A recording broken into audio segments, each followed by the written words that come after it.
దేవుని దూత సంఘముతో సార్దీసు సంఘముతో ఈ విధంగా మాట్లాడుచు ఉన్నది.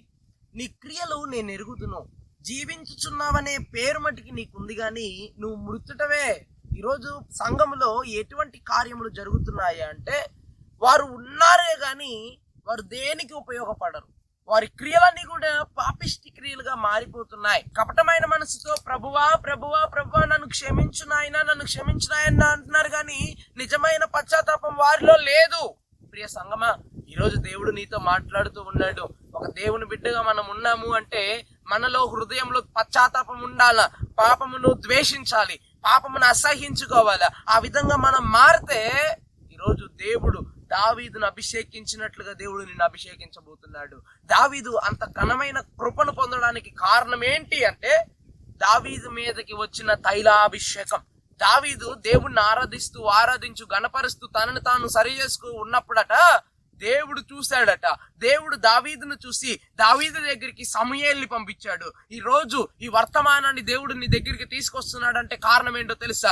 యు ఆర్ ద డేవిడ్, నువ్వు దావీదువి. ఈ రోజు దావీదును దేవుడు ఎన్నుకొని ఘనమైన రాజుగా దేవుడు ఎలా అయితే పట్టాభిషేకం చేసినాడో ఈ రోజు నిన్ను కూడా ఈ తైలాభిషేకం నిన్ను తడపాలంతే. ఈ రోజు ఈ వాక్యం నిన్ను తడపాలా, ఈ వాక్యం నిన్ను సరిచేయాలి. దేవుడు సాధిస్తూ మాట్లాడినట్లే నీతో మాట్లాడుతున్నాడేమో. నీ మృతమైన క్రియల నుంచి విడుదల కావాలి, ఈ కపటమైన మనసు నుంచి విడుదల కావాలి. ఈ కపటమైన మనసట సంఘంలో దూరి సంఘాన్ని చిన్నాభిన్నం చేస్తుంది, విచ్ఛిన్నం చేసి పడేస్తుంది. నీ పై యొక్క కపటమైన మనసు ఏంటండి, ఎలాంటిదంటే ఈ కపటమైన మనసు ఏంటండి, వాళ్ళు ప్రతి విషయాన్ని చేసేస్తారు.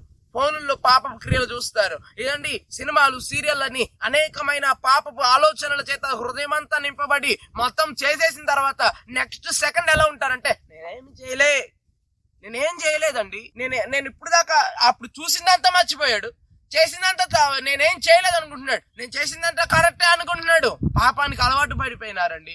ఇంకోటి ఏంటంటే చేసిందంతా చేసేసి తర్వాత ప్రభువా నన్ను క్షమించవా. అందుకే దేవుడు అన్నాడు కదా, ప్రభువా ప్రభువా అని పిలుచు ప్రతి వాడు పరలోక రాజ్యము చేరడు. కపటమైన పెదాలతో ప్రభువా నన్ను క్షమించయ్యా, ప్రభువా నన్ను క్షమించయ్యా అంటే దేవుడు ఎలా క్షమిస్తాడు?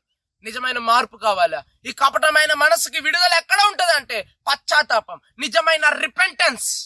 ఈ రిపెంటెన్స్ నీలోకి వస్తే దేవుడు నీ మీదకి తైలాభిషేకాన్ని పంపించబోతున్నాడు. నీ మీదకి దావీదును పట్టాభిషేకం చేసినట్లే నిన్ను కూడా పట్టాభిషేకం చేసి ఘనమైన ఆత్మతో దేవుడు నిన్ను నడిపించబోతున్నాడు. ప్రియ సంఘ బిడ్డలారా, ఈరోజు దేవుని ఆత్మ నీ మీదకి దిగి వచ్చును గాక, దేవుని కృప నిన్ను ఆనుకొనును గాక. దావీదుని ఎన్నుకున్న విధానాన్ని బట్టి దేవుడు నిన్ను ఎన్నుకున్నాడు. You are the David. నిజంగా నమ్ము, ఈరోజు నీవు దేవుని సేవకుడివి. హల్లెలూయా.